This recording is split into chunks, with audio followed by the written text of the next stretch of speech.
Bueno, muchísimas gracias a las 4 asistentes que están aquí con nosotros y muchísimas gracias a la Fundación Diario Navarra y sobre todo a la Delegación de Equipo Europa Navarra por organizar esto un año más, que creo que es una suerte que podamos juntarnos con ponentes de primer nivel y asistentes también de primer nivel que venimos aquí a escuchar, a aprender y a preguntar las cosas que nos preocupan en nuestro día a día. Creo que tenemos mucha suerte de que contemos con este espacio en el que nos hemos juntado a una persona proveniente de la parte socialista, a una persona proveniente de Ciudadanos, a una persona proveniente de los populares y a una persona del mundo de la demoscopia, que creo que es una parte muy importante de la estrategia electoral y del contexto que estamos viviendo en los últimos 4 años de elecciones. En las últimas elecciones europeas vimos que los populares y los socialistas dejaron de sumar mayoría absoluta y tuvieron que contar con el grupo de los liberales y también con el grupo de los verdes para, digamos, que constituir las instituciones europeas y empezar a echar a andar la legislatura.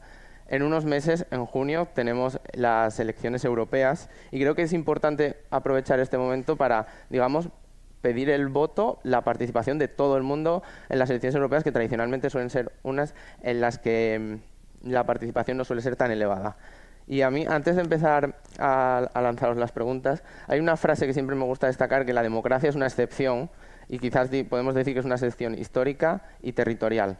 Y hubo una frase que dijo el alto representante de la Unión Europea, Josep Borrell, que dijo que la Unión Europea era un jardín, que fue una frase polémica, pero podemos decir que en parte que tiene razón, porque la Unión Europea es el mayor espacio de democracia del mundo, de libertades. Y creo que espacios como este, como Equipo Europa, en el que se moviliza, se debate, se reflexiona, son importantes para consolidar esa democracia de la que hablamos y de la que vamos aquí a debatir y reflexionar. En primer lugar, quería dirigirme a Rosa Díez, de Sigma 2, haciéndote una pregunta. En las últimas elecciones, las encuestas han sido, bueno, después de las elecciones, criticadas. Quería lanzarte, ¿en qué momento el ciudadano decide votar? ¿Qué ha cambiado? ¿Por qué cuesta más, digamos, conocer el resultado? Hola, bueno, buenos días a todos, buenos días a todos los asistentes. Agradecer a la Fundación Diario de Navarra y a Equipo Europeo la organización de estos cursos y por supuesto veo que hay muchísima gente joven, lo cual a mí pues me reconforta muchísimo. Vamos a ver, ¿qué es lo que pasa con las encuestas? Las encuestas, siempre que hay elecciones, son noticia antes de las elecciones, son noticia durante las elecciones y son noticia después de las elecciones. A mí me gustaría dejar claras 3 cuestiones. La primera, las encuestas son una fuente muy importante de información y de extracción de datos para conocer a la sociedad, ¿de acuerdo? Para conocer cuáles son las prioridades de los ciudadanos, qué es lo que piensan los ciudadanos, cuáles son sus necesidades. Son además una forma de participación muy activa para con los ciudadanos. Estas encuestas, además, gracias a los medios de comunicación, se pueden conocer, con lo cual los ciudadanos tienen fuentes de información muy potentes para tomar sus decisiones. Nosotros en Sigma 2 tenemos un lema que es: te ayudamos a tomar decisiones, y no solamente en el ámbito político, sino en el ámbito privado, en el ámbito del consumo, etcétera, etcétera. ¿Qué es lo que pasa con las encuestas electorales? Y contestando a tu pregunta, Pablo. Bueno, pues vivimos momentos electorales en los que el tablero político es muy distinto al tablero político de los años 90, incluso de los años los años a partir de 2000, ¿no? Tenemos una fragmentación política y muchas más fuerzas políticas, con lo cual, lógicamente, la estimación de los resultados electorales, y voy a utilizar la palabra estimación, que no predicción. Las encuestas, y esto me gustaría recalcarlo, son una foto fija de lo que ocurre, de lo que son las tendencias, ¿de acuerdo? Por lo tanto, con las encuestas estimamos tendencias, porque la palabra predicción recuerda un poco eso de los augures, eso de los adivinos. No, las encuestas Con las encuestas estimamos resultados, analizamos situaciones, etcétera, etcétera. Hace unos años las campañas electorales apenas movían, los 15 días de campaña apenas, y aquí tenemos a importantes representantes de las diferentes fuerzas políticas y pueden decirlo, apenas movían votos. Tenía que pasar algo muy significativo o, lo que nosotros siempre decimos, una metedura de pata por parte de alguno de los candidatos muy significativos para que hubiera un movimiento sustantivo. Ahora en las campañas electorales se decide muchísimo voto. Es decir, en los años 90 y en los años hasta 2004 se hacía una encuesta y 20 días después la encuesta prácticamente no movía los resultados. Había unos índices de indecisión antes de la campaña y durante la campaña del 10%, pero es que ahora hemos pasado en campañas electorales de tener índices de indecisión del 18% a que bajen sustantivamente a casi el 5% durante las últimas 48 o 24 horas de campaña. Por lo tanto, esta es una de las, digamos, no de las dificultades, porque no se podría hablar de las dificultades, pero sí podemos decir que las campañas electorales en los tiempos actuales cobran muchísima importancia. O sea, se ha roto, digamos, el tabú de que las campañas no mueven votos, que se decía antes de que llegase este momento político. Las campañas mueven mucho voto y las 48 horas antes de las campañas son, en muchísimos casos, y esto además estas últimas elecciones lo hemos podido ver, definitivas. Muchas gracias. Adriana, quería lanzarte una pregunta porque hay que aprovechar este momento que estamos ante los jóvenes. Los datos nos dicen que les cuesta mucho emanciparse, que hay una elevada precariedad y entramos en un año electoral europeo en el que el voto del sector más joven de la población le cuesta movilizarse. ¿Temes que las condiciones de precariedad que se están dando deriven en una mayor desafección de la juventud hacia la política y eso deriva en una mayor abstención o en votar hacia opciones que no estén a favor del proyecto europeo? Bueno, en primer lugar, disculpar que no pueda estar de forma física allí con vosotros, como he hecho los 4 años anteriores de estos cursos europeos de verano, que está ya corroborado que son un éxito en Navarra y que bueno, posicionan a nuestra ciudad, a Pamplona, como un referente sobre el debate europeo a nivel nacional durante estos últimos días de agosto, ¿no? Así que, en primer lugar, mis disculpas por no poder estar de forma presente, saludar también a mis compañeras del Parlamento Europeo y sobre todo dar las gracias a la Fundación Diario de Navarra por esta organización. Pablo, en cuanto a la pregunta que me planteas, sí que es verdad que yo creo que cuando hablamos de las elecciones europeas siempre ha habido unas tendencias totalmente distintas a las que pueden ser las elecciones locales, autonómicas o nacionales, ¿no? Si miramos, por ejemplo, los últimos eurobarómetros, vemos que en el año 2019 los jóvenes participaron mucho más en las elecciones europeas. Creo recordar que era en torno a un 42-45% de participación, que era casi 15 puntos por encima de lo que participaron los jóvenes europeos en las elecciones en el año 2014. Eso nos puede ir marcando una tendencia de vinculación o de interés hacia los temas europeos, pero sí que es verdad que son unas elecciones normalmente mucho menos bajas en participación, ¿no? Hay que recordar también que en el año 2019 este dato incrementa como consecuencia de que cada 20 años coinciden elecciones autonómicas con elecciones municipales y elecciones europeas, ¿no?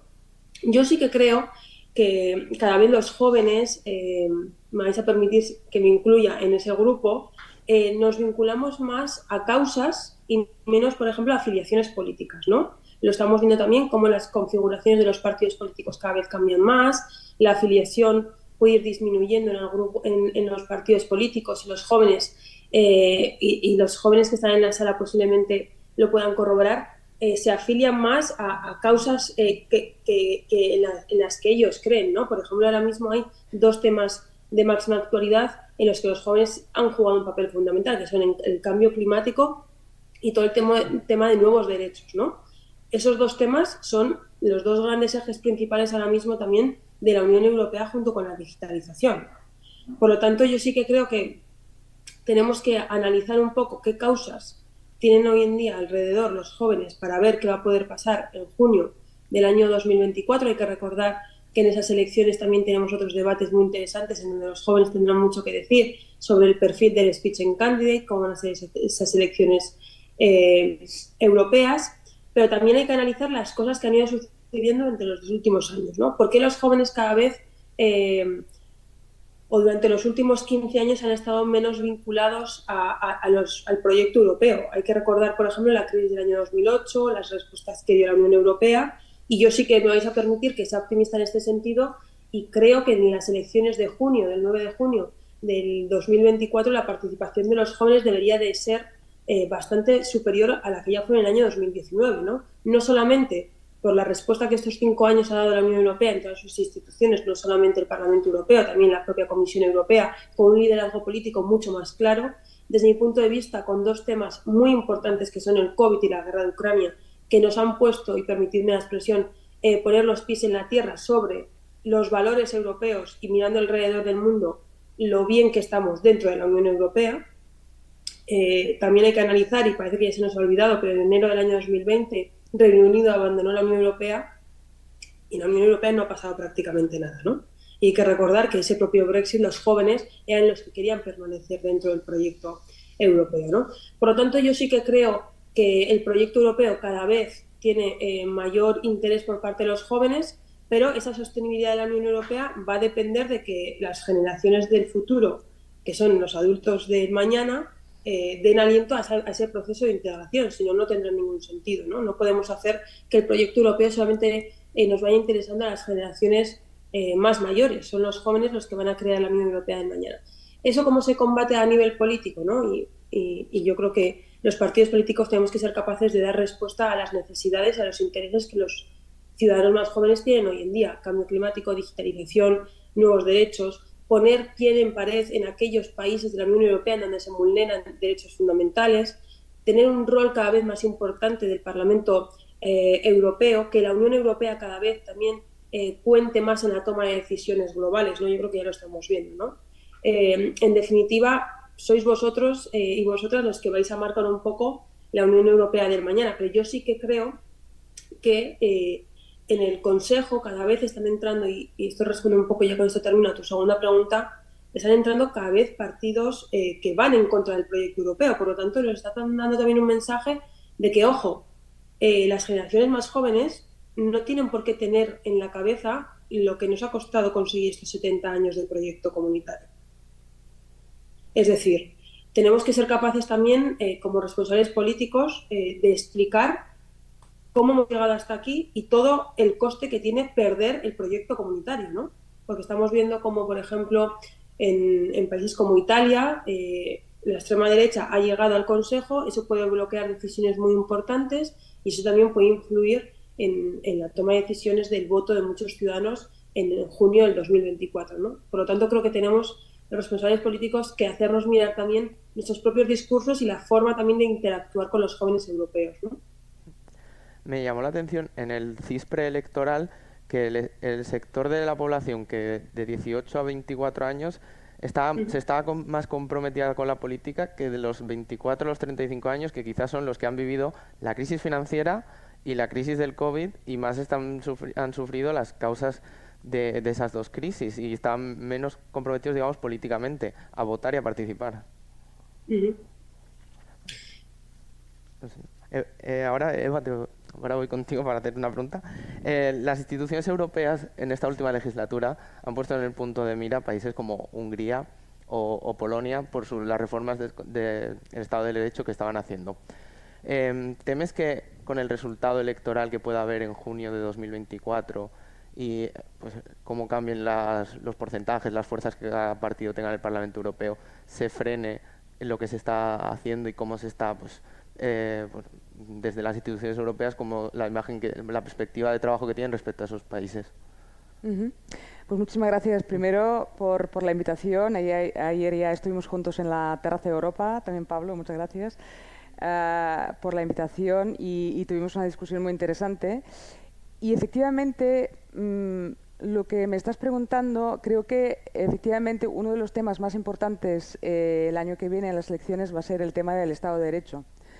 Estamos viendo cada vez más cómo el Estado de Derecho se erosiona desde dentro, ¿no? Lo has dicho muy bien, de hecho, a partir de unas aparentes reformas que se hacen, que quizás cada uno de estos cambios legislativos o de constituciones que se llevan a cabo, por ejemplo, en el caso de Hungría, en el caso de Polonia, de por sí no son tan problemáticos, pero cuando los miras en su conjunto sí que te dan una perspectiva de lo que se está pretendiendo.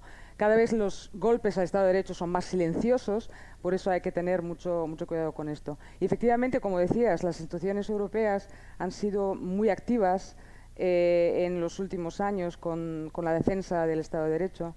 Pero es complicado, ¿no? O sea, no olvidemos que la señora von der Leyen, la presidenta de la Comisión, pues pudo acceder a esta posición también con el apoyo del señor Orbán, así que ahí también hay unas ciertas limitaciones políticas y por eso la composición del Parlamento Europeo es tan importante. El Parlamento Europeo, pues en estos últimos años ha sido bastante insistente con la Comisión Europea, para decirlo así, para que se tomen este tipo de medidas, ¿no? Y para que se plasmen, por ejemplo, en los informes que hace la Comisión Europea anualmente sobre el Estado de Derecho, los problemas que hay en todos los Estados miembros, porque aquí también tenemos que hablar un poco de credibilidad, ¿no? O sea, tampoco se trata siempre de poner en el punto de mira a ciertos países, ¿no? Hungría, Polonia, que por supuesto, pero también para tener esta credibilidad para hacerlo, pues también tenemos en el resto de Estados miembros, tenemos que tomarlos en serio. Y por ejemplo, creo que el 5 de julio salió, de hecho, el informe de la Comisión Europea sobre el Estado de Derecho aquí en España, y se criticaron bastantes cosas, ¿no? Por ejemplo, el tema del Consejo General del Poder Judicial, la falta de renovación, este tipo de negociación. Eso también es problemático aquí en los medios de comunicación, cómo se está tratando el tema, que se habla de una negociación cuando es una cosa que tiene que salir, ¿no? de las Cortes. Por lo tanto, yo creo que ya nosotros mismos estamos asumiendo, ¿no? ciertas cosas que van en contra del Estado de Derecho y no las exigimos a los partidos políticos y a las élites políticas. Y en cuanto a la composición del Parlamento Europeo, pues efectivamente esto puede cambiar, quizás después hablando de encuestas. Por ejemplo, ahora mismo tenemos una coalición que funciona normalmente en la mayor parte de los dosieres que estamos tratando en el Parlamento Europeo, que es la coalición entre el Partido Popular Europeo, los socialistas y nosotros los liberales, como dijiste bien, Pablo. Por primera vez, Renew Europe, ¿no? El grupo liberal del Parlamento Europeo, se ha convertido en el así llamado Kingmaker. De hecho, nosotros determinamos hacia dónde va la votación en el Pleno del Parlamento, ¿no? O sea, en 98% de los casos, tal y como vota Renew, pues al final es como vota el Parlamento o la mayoría del Parlamento. Dijiste que en esta coalición, o forman parte de esta coalición, los verdes hacen una cosa un poco rara, ¿no? O sea, negocia con nosotros, eso Rosa lo conoce bien y Adriana también, están negociando con nosotros en los files y en algún momento se caen y no votan, ¿no? con nosotros. Por lo tanto, pues ya hemos aprendido la lección y a veces ya no negociamos tanto con ellos porque se hace complicado, ¿no? Y tal y como se proyectan las cosas, por culpa o gracias, ¿no? Cada uno puede verlo como quiera, pero puede ser que o sea, el grupo de los conservadores y reformistas, tal y como se llaman, podrían obtener, ahora tienen 64 escaños y podrían llegar a tener 90 escaños por los buenos resultados que suponemos va a tener Fratelli d'Italia, el partido de Meloni. Y por otra parte, ID, o sea, ahí el grupo, digamos, donde está Le Pen, pues podría obtener, tienen ahora 64 escaños y podrían llegar a unos 77 escaños, me parece, por el buen resultado que va a obtener la AfD, Alternative für Deutschland, en Alemania, ¿no? Entonces, claro, esto, ¿qué puede suponer? Aquí tendrás que preguntar quizás más bien Rosa, porque lo que estamos viendo que una parte del Partido Popular Europeo en el Parlamento Europeo no siempre está muy cómodo en esta coalición en la que estamos juntos, ¿no? Partido Popular Europeo, socialistas, Renew Europe, liberales, y a veces una parte del Partido Popular Europeo busca quizás una coalición más hacia la derecha, que quizás podría encontrar si estos dos grupos parlamentarios pues son más grandes en la próxima legislatura. Yo lo dudo, sinceramente, porque muchos de los temas, la verdad es que la mayor parte de los compañeros de este grupo parlamentario se siente más cómodo entrando en coalición con nosotros, así que todavía tengo alguna esperanza que vamos a seguir a poder tener esta gran coalición entre tres grupos parlamentarios digamos, reformamos la Unión Europea. No nos falta tampoco un cierto escepticismo hacia aquello que no funciona, pero con un espíritu, digamos, constructivo, ¿no? Y mirando hacia el futuro. Así que yo todavía tengo esperanza que esto vamos a poder reeditarlo en la próxima legislatura. Perfecto. En esta línea, Rosa, teníamos una pregunta para ti sobre, pues, ha habido una coalición tradicionalmente de los socialdemócratas y los populares para dirigir las instituciones europeas en esta última legislatura. Se ha incluido a los liberales en esa coalición, en algunas ocasiones a los verdes. ¿Cómo va a ser la política, los acuerdos y las coaliciones, o cómo estimas que puede producirse después de las elecciones de junio del 24? Bueno, en primer lugar, muchas gracias, Pablo, al comisario, a Pablo Zalba, también a la Fundación Diario de Navarra y al equipo Conectar Europa, a mis antiguos compañeros eurodiputados que hoy tienen cargos muy altos, altas responsabilidades, y a mis compañeras también de mesa, y a Adriana, que también felicidades, que ha sido mamá hace unos poquitos días y está también participando aquí activamente.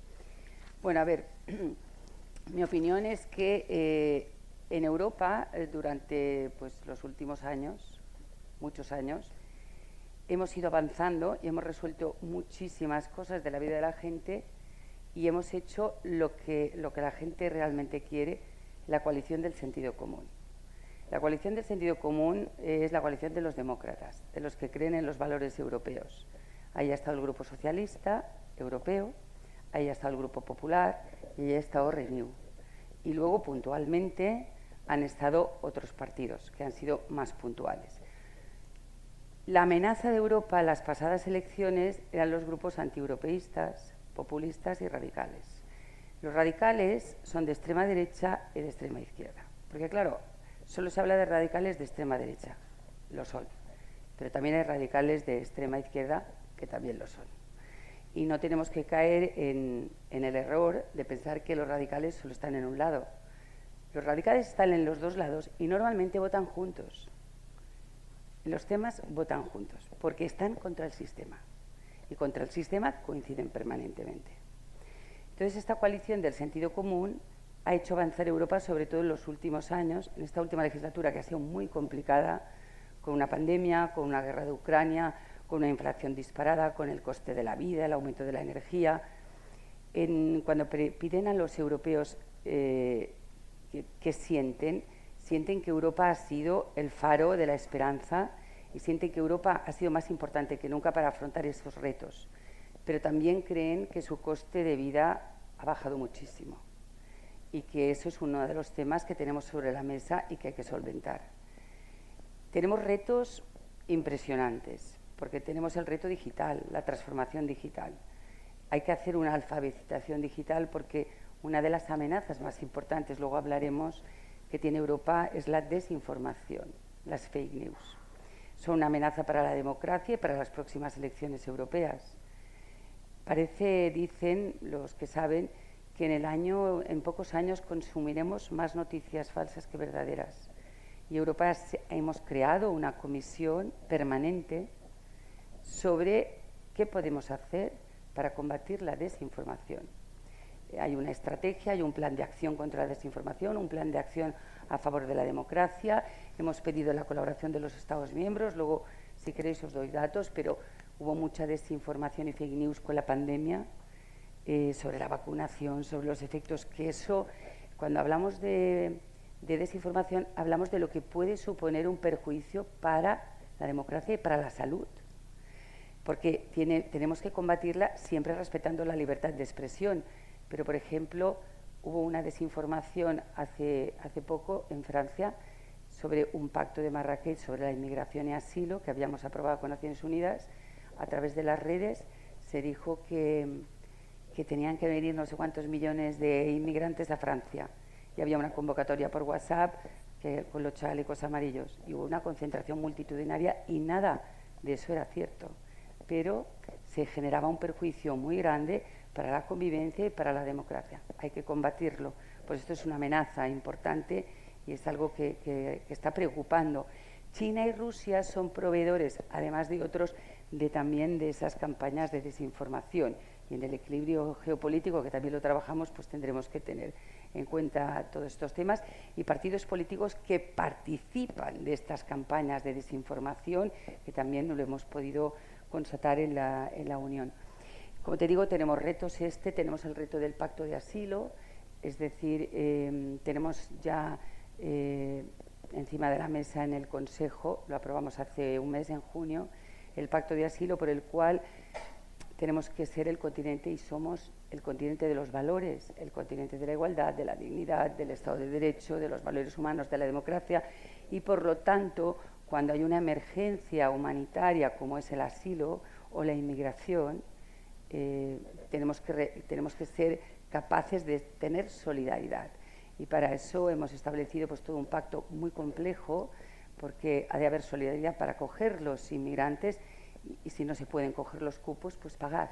Pero hay que participar económicamente de alguna manera, y entonces lo hemos sacado en el Parlamento Europeo, ahora está sobre la mesa del Consejo y de la Comisión, pero es uno de los retos que tenemos, porque es verdad que allí esta legislatura, por los equilibrios de 24 países con muchas dificultades, pues tenemos que sacarlo adelante.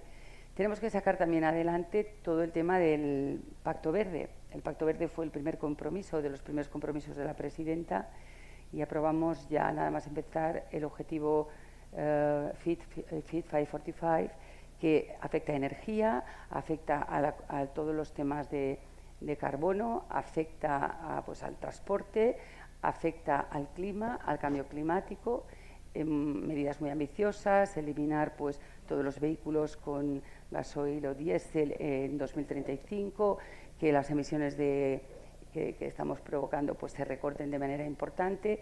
Ahí está sobre la mesa. Es verdad que ahí nos hemos juntado todos, lo que decías, los partidos, los grandes partidos, pues hemos apostado, cada uno con sus ideas, pero yo creo que es un paso adelante. Por lo tanto, esa transformación digital y esta transformación medioambiental está sobre la mesa, pero queda mucho camino por hacer. Luego está el tema de la Unión por la Salud.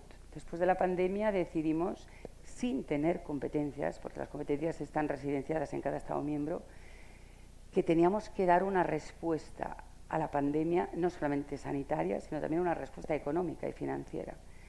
Y por primera vez Europa, sin tener competencias en salud, puso en marcha una vacuna, no solamente para los europeos, sino también para los países en desarrollo. El mismo número de vacunas que nos hemos proporcionado a todos los europeos, la hemos dado también a los países en desarrollo. Hemos hecho una estrategia farmacéutica y hemos creado una unión por la salud europea, porque hemos visto que si estamos unidos sanitariamente ante una nueva amenaza sanitaria, tenemos que haber aprendido algo, y la respuesta tiene que ser de la Unión Europea. Entonces, en ese sentido, también el sentido común se ha juntado para poder abordar todos estos temas. Por ejemplo, en el cáncer, estamos estableciendo una unión para la lucha contra el cáncer. Si somos capaces de estar juntos, de hacer compras juntas, de investigar juntos, de intercambiar dossiers, seremos mucho más eficaces en la lucha contra el cáncer. Si utilizamos la inteligencia artificial, estamos regulando la inteligencia artificial. Es verdad que nosotros no somos el continente de la inteligencia artificial, pero sí de las normas que la regulan. La primera ley de inteligencia artificial la estamos haciendo nosotros, precisamente para preservar la dignidad, la intimidad, los datos, que no haya una inteligencia artificial que tiene cosas buenas, pero que también puede suponer una invasión de nuestra libertad. Cuando veníamos decíamos con Ángel, el director general de Bizum, en el coche, que estamos en un mundo digitalizado donde parece que Internet y todo es gratis, pero pagamos con datos. Saben prácticamente todas nuestras apetencias, lo que creemos, lo que es el pago que hacemos, y no somos muy conscientes de lo que estamos pagando, ¿no? Y por lo tanto, en esa nueva era tenemos muchos retos por delante, muchísimos importantes, y yo estoy segura que el sentido común imperará. Eso no quiere decir que puntualmente no podamos hacer un acuerdo, no puedan participar del acuerdo los extremos, pero la columna vertebral tiene que ser siempre con la gente moderada, la gente centrada y la gente que cree en los valores europeos. La centralidad es un valor europeo. Lo que pasa es que hoy es una proeza ser centrado, porque cuando eres centrado no despiertas inquietudes. En cambio, cuando eres un salvaje, entonces la gente dice, uff, y ahora incluso algunos partidos que antes estaban centrados se han asalvajado. Algunos se han podemizado, otros se han radicalizado. En fin, yo creo que hay que seguir en la moderación, en el centrismo, en escuchar, en la capacidad de escucha, en que nadie tiene toda la razón.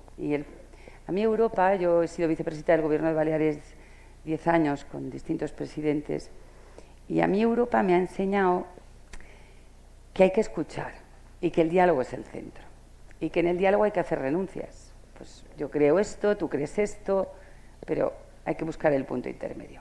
Con lo cual yo estoy muy esperanzada, no sé nada de encuestas porque aquí la que sabe es Rosa, pero dicen los que saben, como ellos, que esos partidos de sentido común van a volver a tener una mayoría suficiente para dirigir el futuro de Europa y hay que hacer mucha pedagogía de aquí a junio para enseñar que Europa es muy importante. Yo creo que ya el aumento del 8% en las últimas elecciones de participación nos hace pensar que participará más, pero que sobre todo dirijan el voto al sentido común, donde quieran, pero al sentido común. Muchas gracias.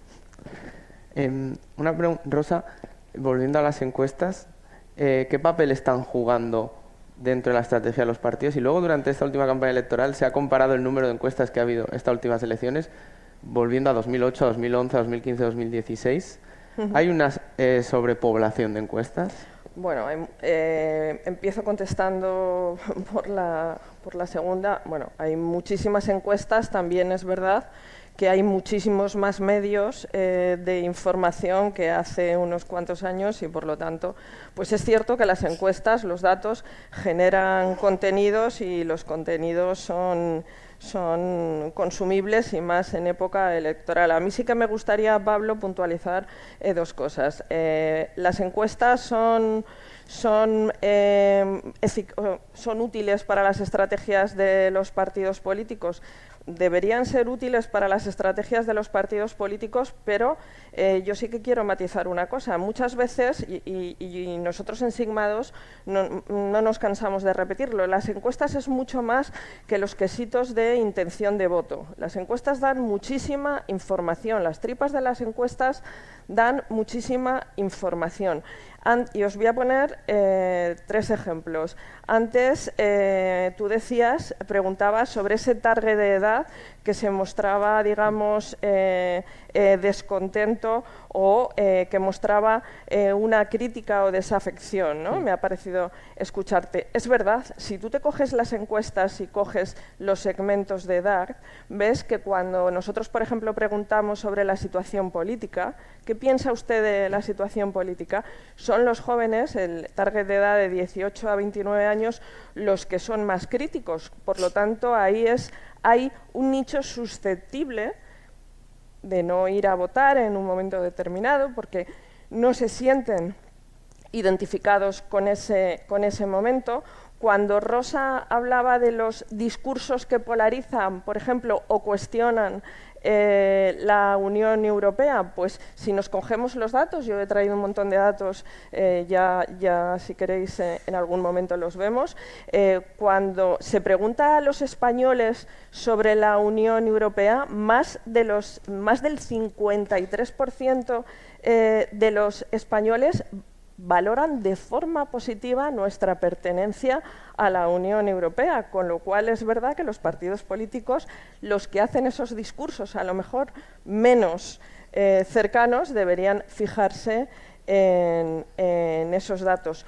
Cuando se hablan de discursos que tienen que ver con cuestiones que son más, digamos, más profundas o más de convicciones internas y se ideologizan por parte de las fuerzas políticas, pues las fuerzas políticas deberían mirar esos datos y ver que a lo mejor están haciendo, digamos, discursos o están generando claims sobre cuestiones que realmente a los españoles o ya las tienen interiorizadas o ya las tienen, o directamente no forman parte de sus prioridades. Por lo tanto, como elementos para que las fuerzas políticas realicen sus estrategias fundamentales, para que conozcan a la sociedad mucho más fundamentales, para que los ciudadanos participen y los propios ciudadanos conozcamos qué es lo que nos rodea, que muchas veces hablamos, los propios ciudadanos, hablamos de cuestiones que desconocemos a lo mejor porque no analizamos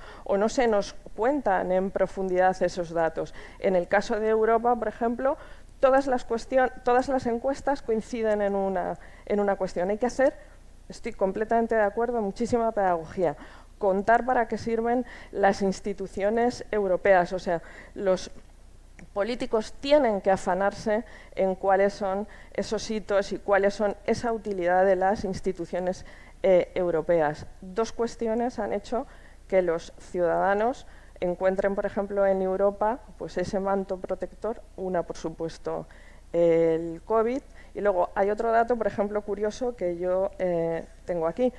Casi el 44% de los ciudadanos cree que los fondos Next Generation sirven para paliar las consecuencias del COVID. Esto es súper importante porque esto es una herramienta que proviene de Europa y que los ciudadanos la perciben como positiva. Ahora, otra cuestión es si tú preguntas a los ciudadanos cómo funcionan esos fondos. Por lo tanto, yo creo que las encuestas, no nos fijemos tanto en la intención de voto. Que haya encuestas políticas y sobre intención de voto está fenomenal, pero me encantaría que hubiera también un análisis más social de las encuestas. Muchas gracias. Vamos a ir ajustando el tiempo para esta última pregunta. Os voy a lanzar a las dos porque un debate que va a haber en las siguientes elecciones es sobre ceder competencias o de recuperar competencias en los estados. ¿Cuál es la posición que tendríais desde el grupo de los liberales y desde el grupo de los populares?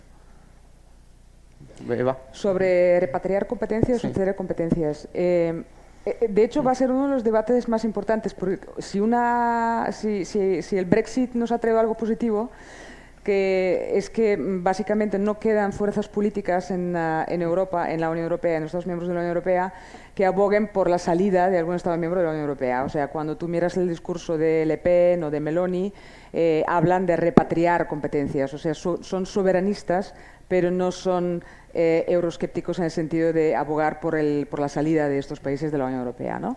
Por lo tanto, la discusión, efectivamente, el debate se centra en... Y yo creo que es un debate sano, o sea, es un debate que se puede llevar a cabo, que lo llevamos a cabo además en el Parlamento Europeo día al día, hablando de pues eso, ¿tiene sentido actuar más a nivel de la Unión Europea o tiene sentido en algunas cuestiones que se ocupen más bien los Estados miembros?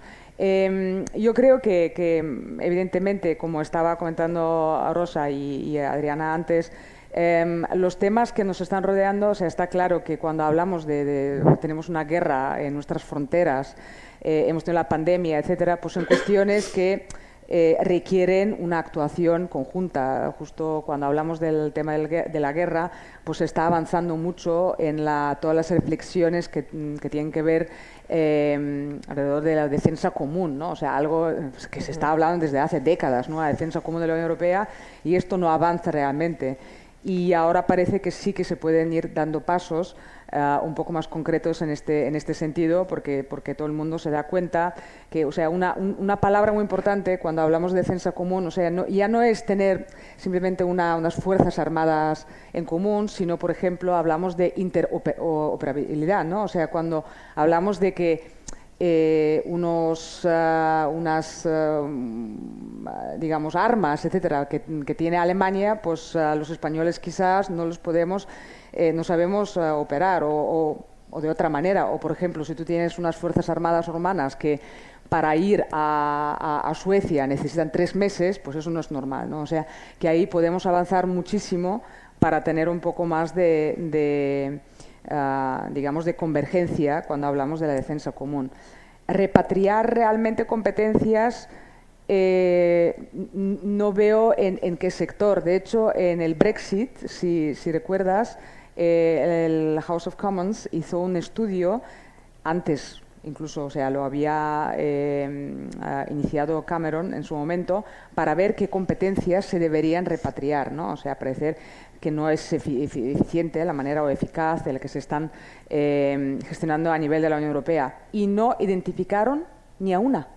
No identificaron ni a una competencia que tenga la Unión Europea y que habría que repatriar porque realmente sería mejor gestionarlo a nivel de los Estados miembros. Sí, pues yo creo que Europa, que ha ido dando pasos, cada vez que ha habido una crisis, Europa se ha dado cuenta que tenía que absorber competencias. Pasó, por ejemplo, con los rescates. No había una supervisión bancaria, bueno, luego viene Margarita y lo va a contar mejor que nadie. Y Pablo, que ha estado allí al frente en economía. Hemos tenido una pandemia y hemos creado una unión por la salud. Y hemos creado también una unión por el cáncer. Están aumentando los delitos de odio de manera importante y, de hecho, Europa en las últimas elecciones decidió abrir una conferencia europea donde participaron miles de ciudadanos de todos los países, esa conferencia europea para ver cómo nos reinventábamos y cómo Europa podía volver a conectar con la gente.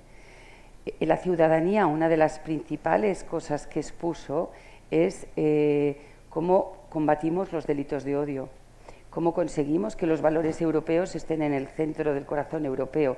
Esa fue la principal preocupación que manifestaron los ciudadanos, pues por supuesto con los temas climáticos, de innovación y los de empleo.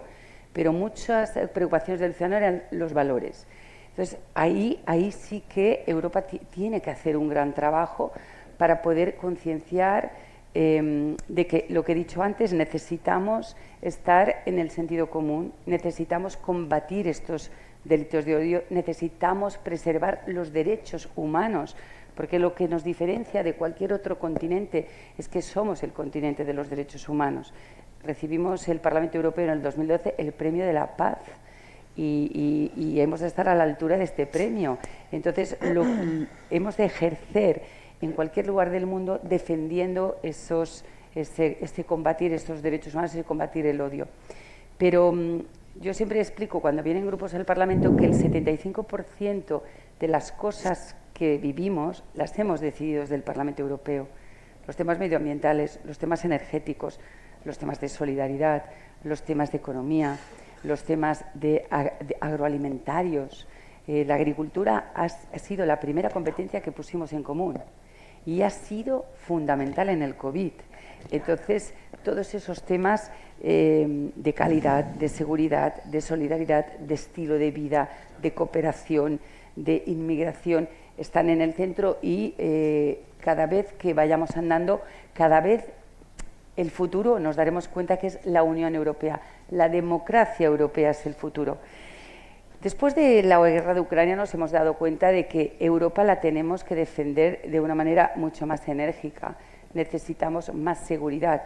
El 81% de los encuestados en el último Eurobarómetro dice que apuesta por tener más Unión Europea en la defensa y en la seguridad. Es verdad que habéis oído hablar mucho del ejército europeo. Desde el Grupo Popular lo hemos apoyado y estamos allí apoyándolo. Los últimos 7 años, todos los Estados miembros han multiplicado por 2 su presupuesto en defensa, porque hemos visto que la paz y la seguridad se tienen que defender. Nadie puede pretender que se den por hechas. Como la democracia nunca se puede dar por hechas, hay que defenderla de todos sus ataques. Entonces, en este tema de seguridad se han creado en el Parlamento Europeo ya pues toda una serie de instrucciones para hacer compras conjuntas de material de defensa entre los 24 y estar preparados. La presidenta de la Comisión Europea dijo el otro día que la OTAN no puede estar en todos los lados, es imposible. Y por lo tanto necesitamos contar con la OTAN, pero de manera complementaria reforzarnos en defensa. Entonces estoy segura que también La guerra de Ucrania nos ha enseñado que tenemos que dar muchos más pasos de los que hemos dado en seguridad y en defensa. Lo que os he dicho antes de las campañas de desinformación es otro de los temas que amenaza la democracia y que, por lo tanto, ahí estamos desplegando toda una serie de acciones, sanciones y supervisión de las noticias, una alerta, un intercambio entre los Estados miembros. Hay un dato que me ha llamado la atención a mí. 6 de cada 10 personas que comparten noticias por redes no las han leído. Las envían y no las han leído. Y a lo mejor es una mentira, probablemente es una fake news. Entonces estamos consumiendo muchísimo material que puede perjudicar no solamente la salud, también puede perjudicar la economía. Cuando salieron los bulos sobre el COVID, perjudicaba la salud, pero también la economía. Por lo tanto, Europa tiene unos retos impresionantes sobre la mesa y estoy convencida que en esta transformación digital y en esta transformación de sostenibilidad del medio ambiente, porque el futuro va a ser así, va a ser digital y va a ser medioambientalmente sostenible, los Estados miembros van a tener que entregar competencias porque es la lección que aprendemos cada día. Lo hemos aprendido con la pandemia, con la salud, lo hemos aprendido con la guerra de Ucrania, con la seguridad, lo hemos aprendido con los rescates en economía y lo hemos aprendido porque los ciudadanos europeos después de esto confían en nosotros y tenemos que dar una respuesta. En la COVID no solamente dimos la respuesta sanitaria, también dimos la respuesta económica. O sea, los Next Generation, que tú decías, es una respuesta económica donde Europa por primera vez se endeuda. Luego veremos cómo pagamos, pero se endeuda. Y luego tenemos un problema de burocracia, que también hay que responder porque los fondos no acaban de llegar, porque hay mucha burocracia y porque pedir un fondo a la Unión Europea es una cruzada. Pero eso efectivamente hay que arreglarlo. Pero la imagen y la pedagogía que se tiene que hacer de Europa es que al final es la solución, es la respuesta a la democracia europea y solos no vamos a ningún sitio. Tenemos que ir unidos y juntos y el Brexit es el resultado de las fake news y es el resultado de la desinformación y ha hecho mucho daño a la Unión Europea y mucho daño a Reino Unido. Pero es una lección también para aprender. En el futuro, Europa y la unión de los 24, la unión de los valores europeos es la respuesta a los retos del futuro. Muchísimas gracias y vamos a dar por finalizada esta mesa. Muchísimas gracias a vosotras tres y a Adriana, que está conectada online. Y para terminar, solo un dato: el 87% de los ciudadanos españoles, según el Parlamento Europeo, no sabe cuándo son las elecciones en el Parlamento Europeo, así que vamos a informarnos, a movilizar y a participar. Muchas gracias.